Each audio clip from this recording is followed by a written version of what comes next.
Hi and welcome back to my channel. I'm Aaron, aka Visionaaron, and this week I'm taking you on another trip to one of my favorite cities in the world, Paris. I'm going to be exploring some art, some fashion, and some different exhibits, some of my favorite places like the famous Parisian flea market, some thrift stores, and just my overall adventures while going around with some cool fashion looks in the City of Light. Let's start under the giant arch that we find at La Défense.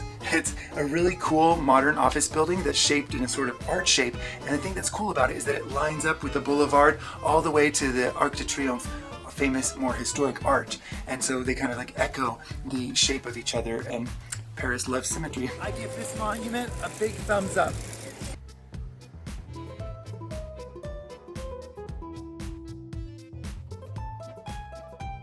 From there, we walk down the Champs-Élysées with tons of shops. There's some that are more high-end and some that are more mainstream, but it's just a beautiful giant boulevard with tree-lined streets and lots of good people watching. Hey, want to come and get a little douche in Paris? There's a little fountain on the Champs-Élysées. Remember to douche. And we made our way into the beautiful Tuileries Gardens. And this is a place that I've been coming to for decades because during fashion weeks, like right now it's the Haute Couture fashion weeks in Paris, I've been coming here and we would often have a big giant tent that they would construct inside of the Tuileries Gardens for doing shows. I think we would do like Dior or Victor and Rolf and several other designers that would host their shows inside of these big tents in the Tuileries Gardens. And I would have to arrive there sometimes at the crack of dawn or at different times of the day. There was also this big giant floating kind of sphere for the Olympics that's still kind of installed inside of the gardens. That was kind of interesting, and you'll find this a lot in Paris because it's so full of historic architecture and historic places that they'll sometimes offset it with something really modern. Like our next visiting place, which is the outside of the Louvre Museum, which has the famous glass pyramid in the middle of this big giant courtyard with historic architecture. But stay tuned because we're going to go inside of it later on in the video and we're going to see some really cool fashion. Just around the corner at 59 Rue de Rivoli, you'll find this place that originally was like an occupied space or an art squat space, which is now supposedly legalized, but it's all full of different little artist stalls and tons of art on the walls, murals, and you go up this winding staircase with really cool murals and you get a little bit tripped out by the one with the eyes. I think that's the one that always impresses me the most. Every wall, stairwell, and floor is drenched in murals, installations, and working artist studios. You can catch some of them while they're in the process of working. You can talk with the artists, you can purchase their art and support them, and it's just fun to see all the different styles and different kind of people working inside of these spaces.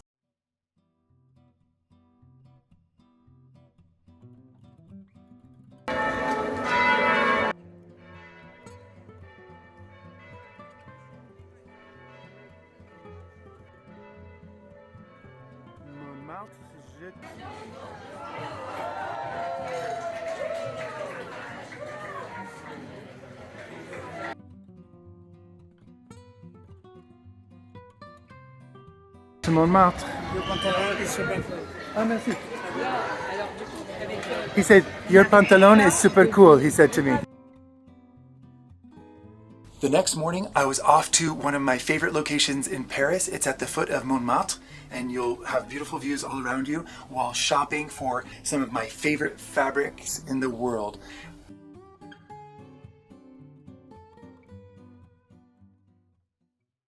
Here we are at the base of Montmartre. We have beautiful historic monuments behind us, and just at the base, right over there, you see Tissu Reine. That's the Queen's fabrics. It's one of the biggest stores, but there's a lot of other ones all around here, and you can find tons of fabrics and trimmings and just go wild. I love coming here, and it always saves room and weight in my suitcase to pack up some stuff to bring home.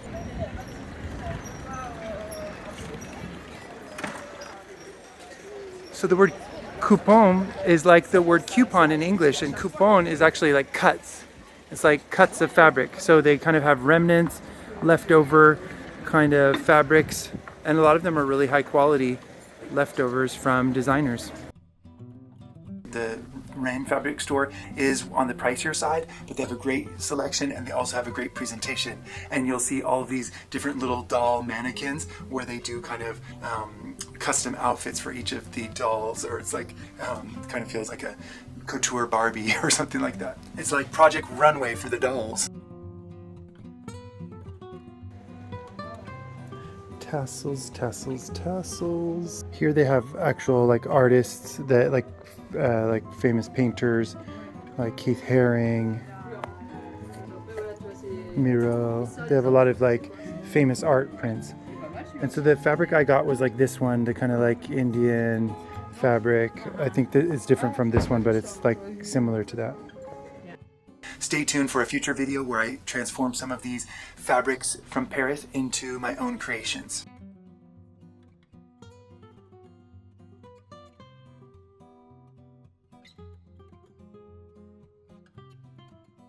I then usually cross the street over to another one of the big fabric stores, the Marché Aux Puces, which is another old building with lots of floors with different kinds of fabrics on each floor.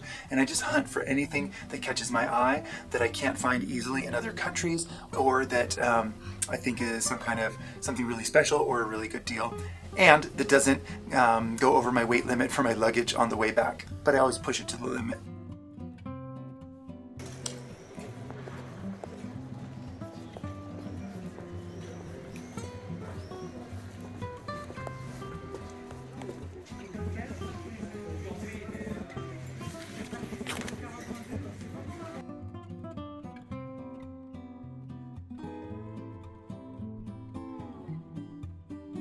Got the red, white, and blue from the French flag, reminding me of Moroccan.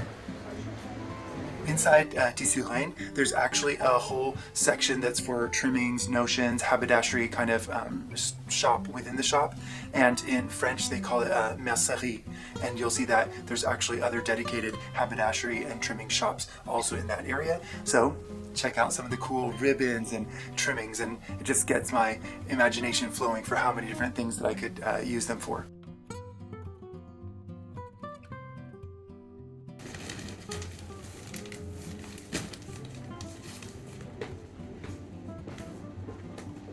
So my bag is super heavy and full of fabrics and trimmings that I got here in the Montmartre Marché Aux Puces area with the fabric stores and trimming stores nearby. Now I got to transform them into something, so stay tuned for that. Le Bimbo.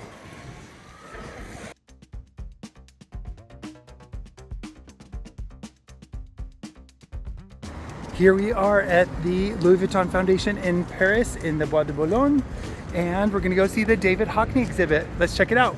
Cool architecture, I think it's from Frank Gehry, and it has an amazing exhibit by the artist David Hockney.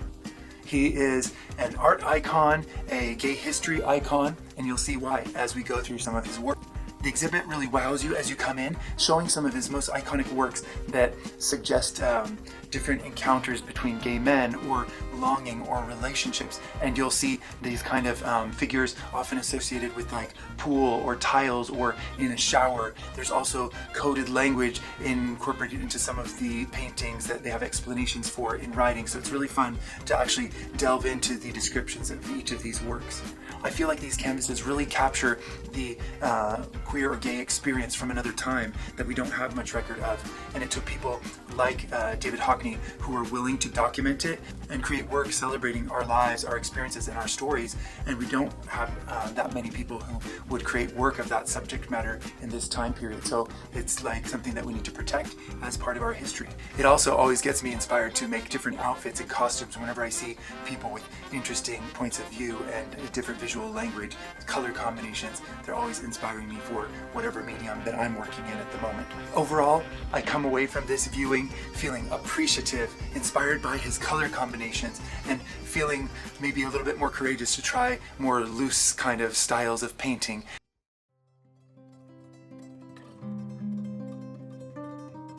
Start of the day for my birthday. What do I have? I'm in Paris and I get one of their little lemon tarts thanks to my dear friend Paige, and I have a kind of historic precedent of always eating lemon meringue pie on my birthday, so this is the French version. I love it, and it's so delicious and beautiful. I don't want to bite into it, but I am. I'm not going to do it on camera though, because it's going to get whipped cream all over me. Just so happens, like in many years, over a decade of working during my birthday in Paris, because it always happens to be at the end of June and beginning of July, we have men's shows and haute couture shows. So I've been here a lot for my birthday. But once again, I am here for my birthday, the 4th of July. Whenever you're watching this in the future, now you can see how old I am. Yes, I am in my 50s and I embrace it, and I feel like I'm living my best life in whatever decade I find myself. And I'm living in Paris at the moment, so not too bad. As in years past, I met up with some friends who are in Paris and the wonderful Marché at our friend's apartment, and just got together with some people, some new friends and some people that I haven't seen for a while, so it's always fun to get together. They sang a little bit of happy birthday for me in French, which is always fun.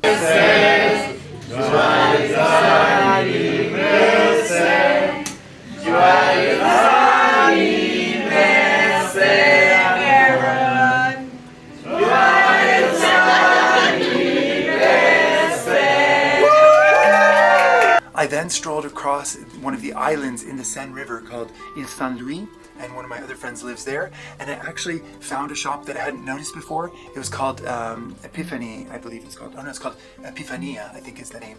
And it was like a cabinet of curiosities and had so many cool things in there, from like crystal balls to different things like butterflies and just cool objects that I would love to fill my house with to feel like I'm more of like a wizard.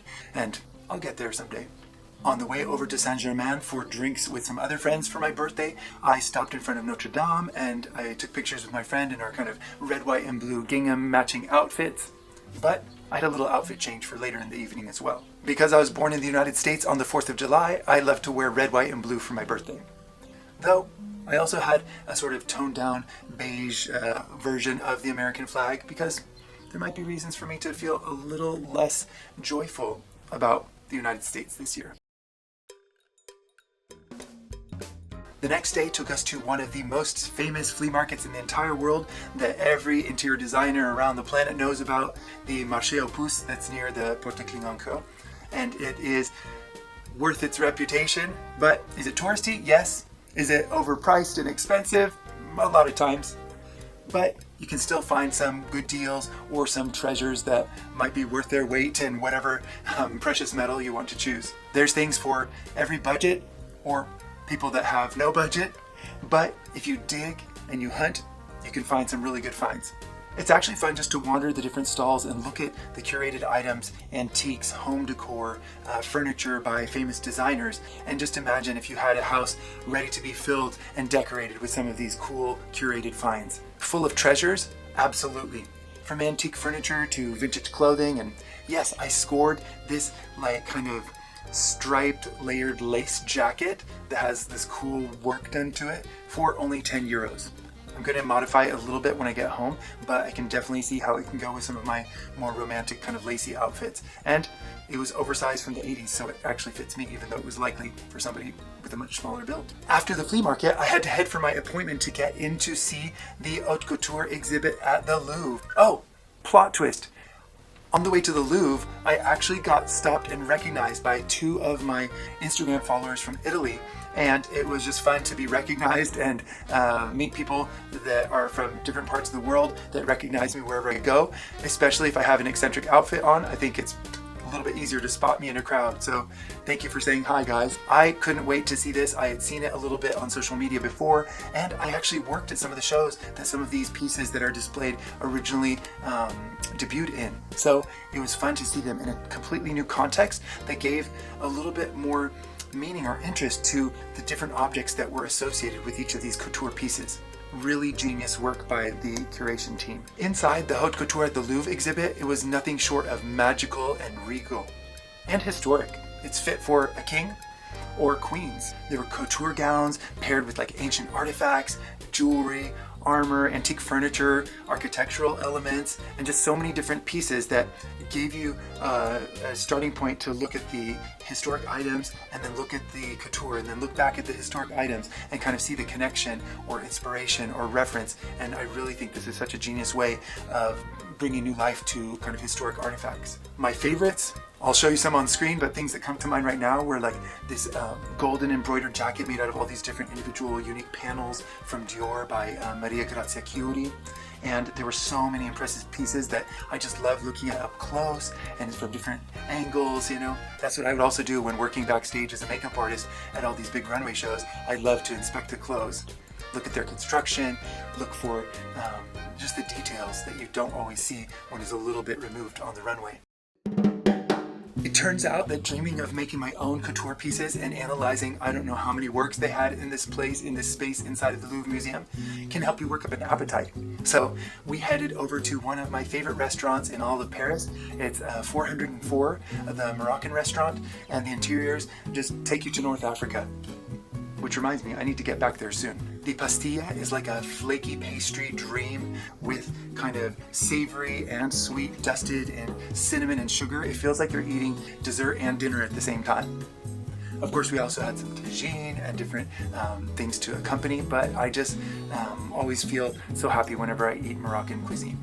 And it's also fun to do it in Paris, and I feel like French has been a little bit of my gateway into Moroccan culture because a lot of times I speak in French to them, but I'm trying to work on my derija, that's the Moroccan dialect of Arabic, so I can say Mziam bzef, like very good, and a lot of other things. But I need to keep going back and practice more, and the food is a good motivator. On my last day in Paris, it gave me rain and thunder and gray skies, but there's worse places in the world to walk around in the summer rain, right? I made my own sunshine in Paris, serving mustard yellow maxi skirt realness with layers of orange, brown, vintage Hawaiian shirt and bracelets up to here.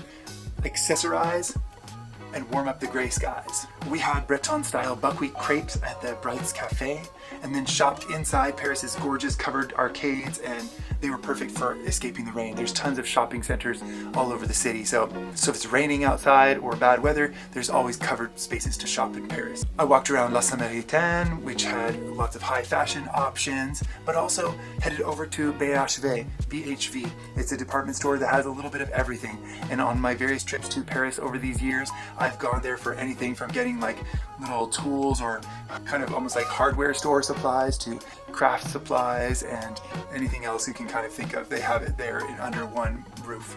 As I browsed all the markers, pens, and paints on a rainy day, it felt like I was seeing a rainbow inside of the store. I think that it was fitting that in looking at all these cool colored art supplies that I was leaving Paris with a rainbow full of inspiration. Thank you for joining me on this visit to Paris. I've now been coming to the city for 3 decades, and it's mostly been all about work, work, work. But what I can say is that for me, Paris is always a pleasure. Avec plaisir. Merci Paris for the beautiful fabric, the fantasy, the inspiration, the friends, and the fashion. If you've enjoyed this journey, please give the video a thumbs up, subscribe, and leave a comment with your favorite Paris moment or places I should go when I visit next time. I'll see you in the next one.